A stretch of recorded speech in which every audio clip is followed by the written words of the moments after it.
நீலகிரி மாவட்டம் கூடலூரை அடுத்துள்ள தேவாலா பகுதியில் உள்ள அரசு பள்ளியில் நடந்த சமத்துவ பொங்கல் விழாவில் ராசா எம்பி பங்கேற்று பொங்கல் வைத்ததோடு கலை நிகழ்ச்சிகளையும் கண்டுகளித்தார். பொங்கல் விழா தமிழர்களுடைய விழா, திராவிடர்களுடைய விழா.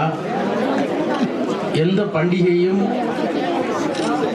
எந்த விழாவையும் ஏற்றுக்கொள்ளாத தந்தை பெரியார் பொங்கல் விழாவை தமிழர்கள் கொண்டாட வேண்டும். அது நம்முடைய மொழிக்கு, பண்பாட்டிற்கு, நாகரிகத்திற்கு அடையாளம் என்பது மட்டுமல்ல,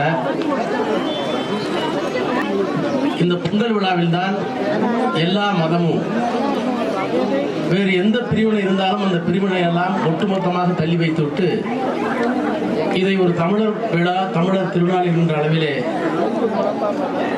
சாதி கடந்து மதம் கடந்து தமிழர்களாக ஒன்றுபடக்கூடிய ஒரு பண்பாட்டு நிகழ்வாகவும். செய்திகளை உடனுக்குடன் தெரிந்து கொள்ள உடனே சப்ஸ்கிரைப் பண்ணுங்க.